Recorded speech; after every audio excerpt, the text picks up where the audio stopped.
अस्सलाम वालेकुम students, how are you? Hope you will be fine. बेटा, ऑनलाइन स्टडी में हमारे पहले 2 लेक्चर जो आपको यहाँ पे डिलीवर किए गए हैं, पहला लेक्चर जो था वो इंट्रोडक्शन ऑफ बुक 2 और बुक 4 था।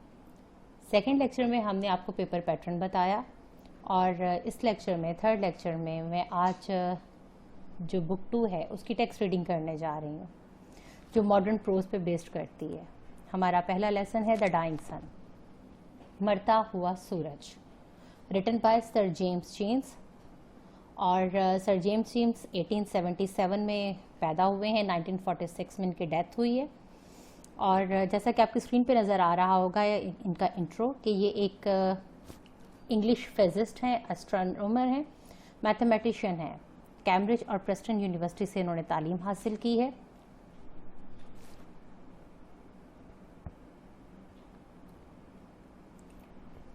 जी, और इनकी अगर आप बुक्स देखें तो इन्होंने जो बुक्स लिखी हैं वो the stars in their courses, the universe around us, through space and time, the new background of science और द मिस्टीरियस यूनिवर्स। आपको इंट्रो में ही पहले बताया गया था कि एस्ट्रोनॉमर भी हैं, तो इनकी ज़िंदगी का एक बहुत बड़ा जो है वो काम उन्होंने एस्ट्रोनॉमी में किया है। जो हम ये 5th आपकी बुक देख रहे हैं, the mysterious universe, the dying sun, दर हकीकत उस बुक का एक एक्सट्रैक्ट है पुरअसरार कायनात का, जिसमें वो हमें कोशिश कर रहे हैं इन सवालों का जवाब देने की कि that when and how this planetary system came into being.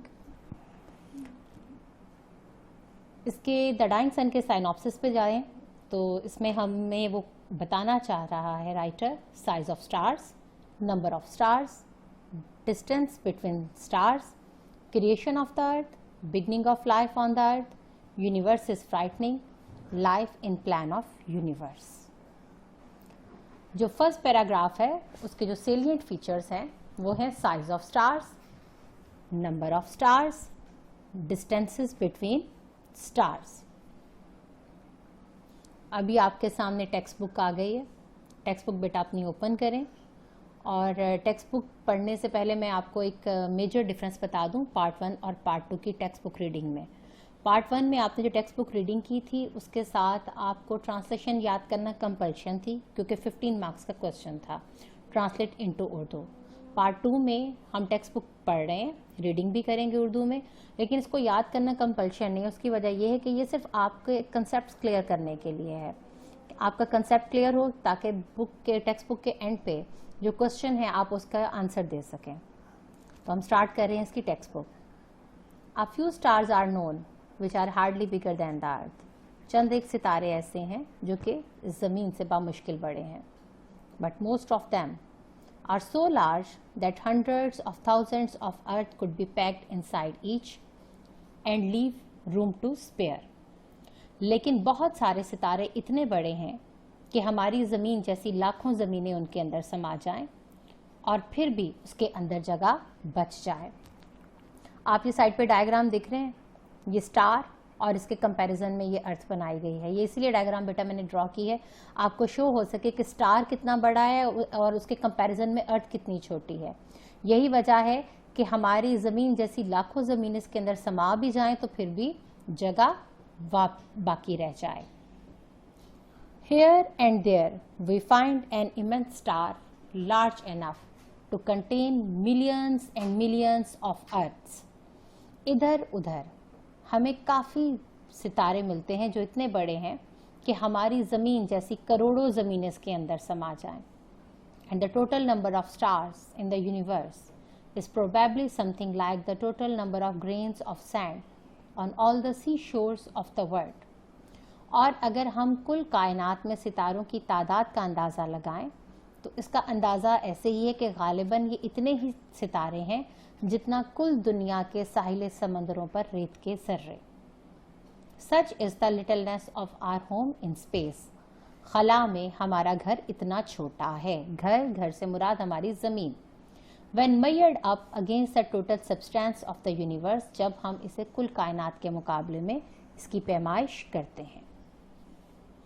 These millions of stars are wandering about in space ये लाखों करोड़ों सितारे खला में हरकत कर रहे हैं, घूम फिर रहे हैं।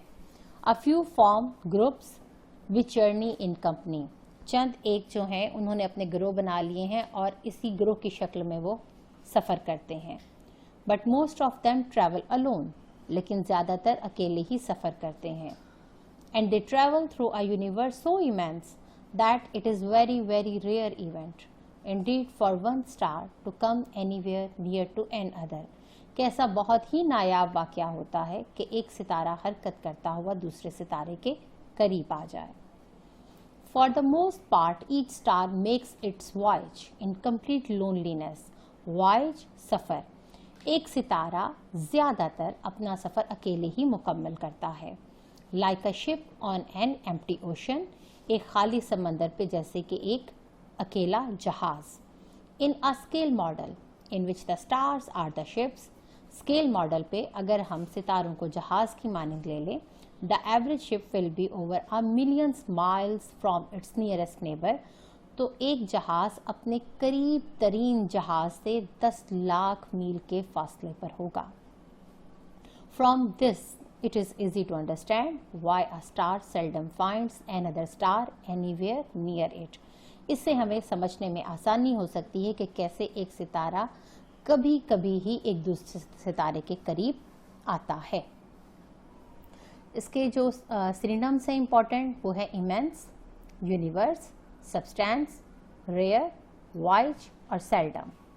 और इन पैराग्राफ में से जो टेक्स्ट बुक के क्वेश्चन बन रहे हैं वो है how is it that a star seldom finds another star near it.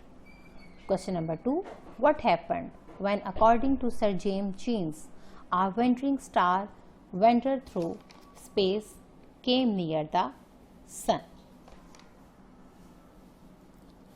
Next paragraph है, उसमें जो मेन एसेंस है वो है क्रिएशन ऑफ द अर्थ, यानी राइटर हमें बता रहा है कि इस ज़मीन की तख्लीक कैसे हुई।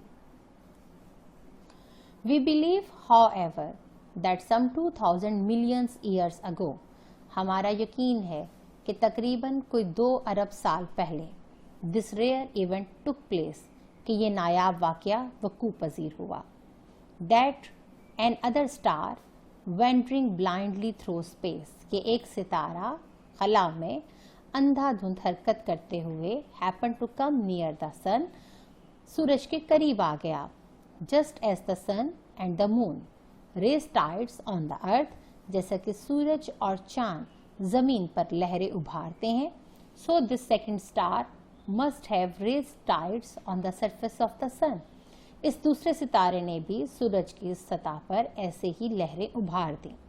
But they would be very different from the little tides which the small mass of the moon raises in our oceans, लेकिन ये लहरें उन लहरों से बहुत मुख्तलिफ थीं जो कि सूरज समंदरों में उभारता है।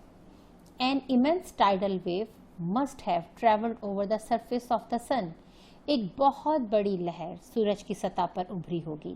At last forming a mountain so high that we can hardly imagine it, इसने इतना बड़ा पहाड़ उस पर बना दिया कि हम इसका तस्वुर भी मुश्किल से कर सकते हैं। As the cause of disturbance came nearer and nearer, जैसे जैसे खलल अंदाजी की वजह करीब से करीब तर होती गई, the mountain would rise higher and higher, पहाड़ बुलंद से बुलंद होता गया।